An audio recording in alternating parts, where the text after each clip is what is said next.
Avançamos mais uma vez com o programa Consultório. Está no ar então este programa dedicado à sua saúde e bem-estar. Tem aqui a oportunidade de participar, esclarecer aqui as suas questões relacionadas com a especialidade de cardiologia e para isso deve marcar o número de telefone 22-508-3297. Tem também à sua disposição o endereço de e-mail consultório@portocanal.pt. Isto porque vamos conhecer uma campanha da Associação Portuguesa de Intervenção Cardiovascular que precisamente desafia os portugueses a adotar estilos de vida saudáveis nas férias. Está connosco a doutora Catarina Quina, médica cardiologista, que agradeço a presença. Sra. Doutora, muito obrigada por juntar-se a nós nesta segunda parte do consultório e ajudar os nossos telespectadores, porque de facto, tal como indica o mote desta campanha, a saúde do coração não tira férias e por isso esse é o grande objetivo desta campanha, não é? Para esta altura. Exatamente. Boa tarde, Alexandra. É um gosto estar aqui. Muito obrigada. Esta campanha, a saúde do coração não tira férias, é uma campanha que se insere num conjunto de campanhas promovidas pela Associação Portuguesa de Intervenção Cardiovascular e que tem como objetivo último estimular e alertar a população para a adoção de estilos de vida saudáveis, mesmo naqueles períodos em que tendemos a aligeirar um bocadinho as nossas rotinas e, portanto, muitas vezes estamos um bocadinho mais relaxados, digamos assim, relativamente ao cumprimento de todos aqueles que são as medidas preventivas de saúde.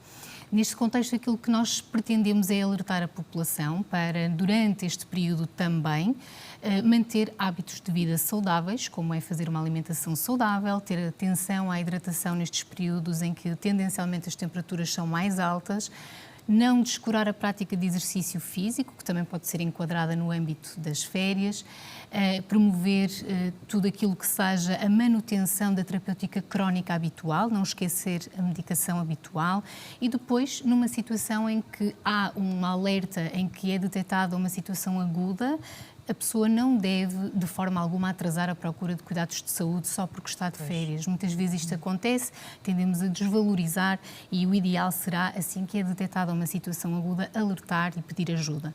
Por outro lado, é também importante acautelar e tentar evitar os excessos, nomeadamente o consumo exagerado de bebidas alcoólicas, de refrigerantes açucarados, promover o exercício combatendo o sedentarismo, evitando a privação de sono e, portanto, todas estas medidas são um conjunto de medidas importantes e que devem ser mantidas também durante este período. Já lá vamos, claro, explorar também ponto a ponto para os nossos telespectadores conseguirem perceber. Estas são dicas essenciais para quem tem doença coronária e para quem é perfeitamente saudável, que atua como forma de prevenção. Mas o que é a doença coronária? Como é que se manifesta? Então, a doença coronária é assim chamada porque as artérias do coração são designadas por artérias coronárias e daí doença arterial coronária é aquela que acomete, ou seja, que está relacionada com as artérias do coração. Esta doença resulta de um processo inflamatório que é progressivo e que é lento ao longo do tempo e que vai condicionar o acúmulo de gordura na parede das artérias. Estas placas de gordura que se vão acumulando na parede das artérias vão, com o tempo, causar o estreitamento da própria artéria, o que vai, em última instância, condicionar uma diminuição da disponibilidade de oxigênio e nutrientes para as células do coração, para o músculo cardíaco que se chama miocárdio. Todo este processo inflamatório tem o nome de aterosclerose, também muito falada na comunicação social, e não acomete exclusivamente o território do coração. Esta doença pode acometer também as artérias cerebrais, as artérias dos membros inferiores, mas hoje estamos aqui a falar das artérias coronárias. Esta doença coronária pode apresentar-se essencialmente de duas formas que eu também gostava de esclarecer. Uma forma mais crónica, mais estável, que é aquela que diz respeito ao desenvolvimento de um estreitamento numa ou mais artérias do coração e que em condições normais o doente consegue fazer a sua vida perfeitamente normal, mas quando há uma demanda maior, ou seja, quando há necessidade de fazer um exercício físico um bocadinho mais acentuado, aquele estreitamento vai fazer com que a quantidade de oxigênio e nutrientes que vão chegar ao músculo cardíaco não seja suficiente para suprimir as necessidades e isso faz com que o doente tenha dor. Portanto, o músculo cardíaco entra em sofrimento e que se manifesta clinicamente com dor. Tendencialmente, esta dor alivia com o repouso.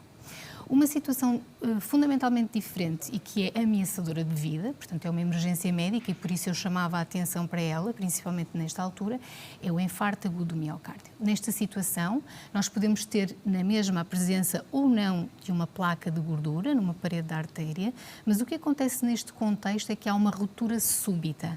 ok? Essa ruptura súbita vai promover a formação de um coágulo sanguíneo e é este coágulo sanguíneo que vai obstruir de forma súbita e total uma artéria. Ou seja, aquele músculo que estava na dependência de receber nutrientes e oxigênio dessa artéria vai ficar em sofrimento. E é um sofrimento persistente e, portanto, quando é identificado o sintoma principal, que é a dor torácica, que podemos explorar um bocadinho melhor, a mensagem-chave neste contexto é: tempo é miocárdio e, portanto, aquilo que nós temos que fazer é rapidamente ativar os cuidados de saúde. E aqui há uma grande diferença, Sra. Doutora, entre ligar para o 112, por exemplo, e ir pelos próprios meios, Exatamente, Alexandra tem toda a razão. É fundamental que a ativação dos meios de saúde seja feita através do 112, que é o nosso serviço de emergência. É importante, por exemplo, neste período, se viajarmos para países diferentes, tentar acautelar qual o contacto de emergência nesses países, porque é este sistema de saúde que vai estabelecer uma cadeia e que vai permitir que o doente chegue ao local certo para fazer o tratamento de que necessita. Duas coisas importantes relativamente ao contacto do 112. Quando nós contactamos diretamente o 112, vamos falar com profissionais que estão treinados para a avaliação de sinais e sintomas. E rapidamente, se a suspeita for de infarto agudo do miocárdio, é deslocada uma equipa ao local onde o doente se encontra, com profissionais treinados e com dispositivos médicos adequados, capazes, por exemplo, de tratar arritmias malignas, que são as principais complicações da fase aguda do infarto. Por outro lado, esta equipa tem também a capacidade de fazer diagnóstico no local, ou seja, o doente está na praia, está numa atividade lúdica, num espaço comercial. A equipa de emergência médica no local consegue estabelecer o diagnóstico através da realização de um eletrocardiograma e isto é fundamental, porque consegue fazer o transporte do doente para um hospital que lhe pode oferecer os recursos que ele necessita. Estamos a falar de uma questão de vida ou morte, não é? Exatamente. E fazer muitas vezes bypass àquelas idas a hospitais que não dispõem de valências suficientes para poder promover o tratamento adequado e rápido. De que tratamento é que estamos a falar? Estamos a falar, no fundo, da desobstrução desta artéria que ocluiu subitamente. Portanto, aquilo que nós queremos é desobstruí-la e restaurar a perfusão, restaurar o fluxo cardíaco ao músculo que está em sofrimento.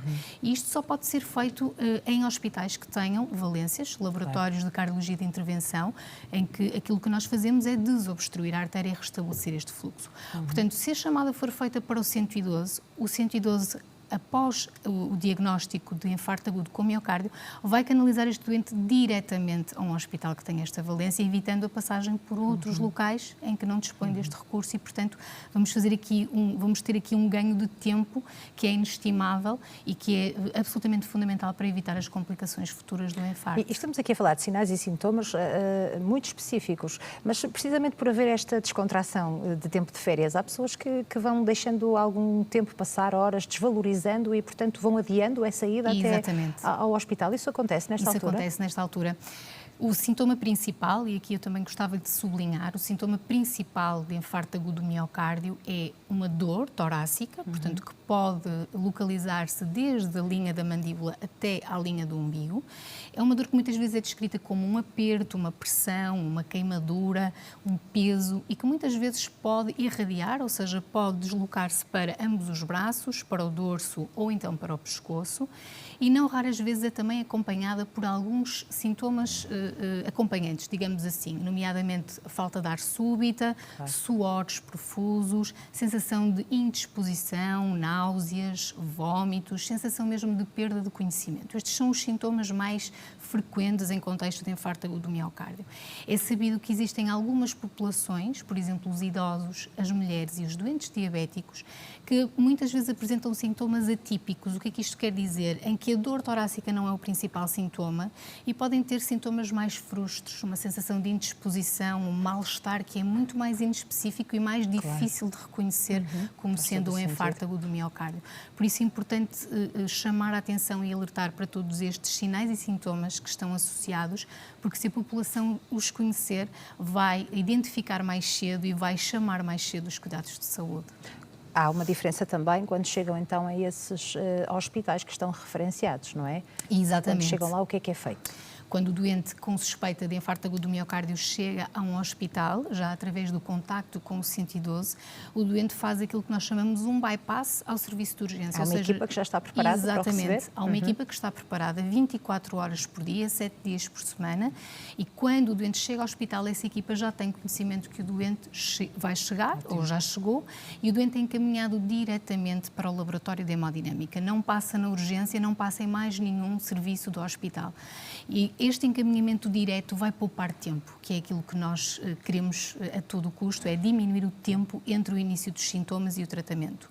O doente é encaminhado então para o laboratório de hemodinâmica, que é um local onde nós podemos fazer a desobstrução da artéria ocluída através de uma técnica que se chama angioplastia, em que vamos conseguir dilatar a artéria que está, portanto, obstruída e depois vamos colocar uma retinha que se chama stent para permitir que a artéria fique desobstruída e vamos restabelecer o fluxo normal de sangue àquele músculo que está em sofrimento. Bem.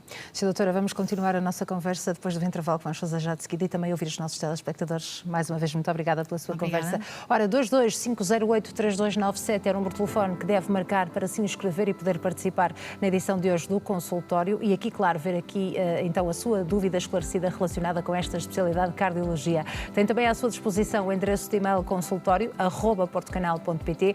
Estes contactos estão aqui a passar em rodapé, portanto, para facilitar esta comunicação, mais uma vez, 22508-3297 é o número de telefone, o endereço de e-mail consultório@portocanal.pt. Junte-se a nós neste primeiro programa de segunda-feira, edição de segunda-feira, consultório dedicado à sua saúde e bem-estar. Vamos fazer um curtíssimo intervalo. Até já.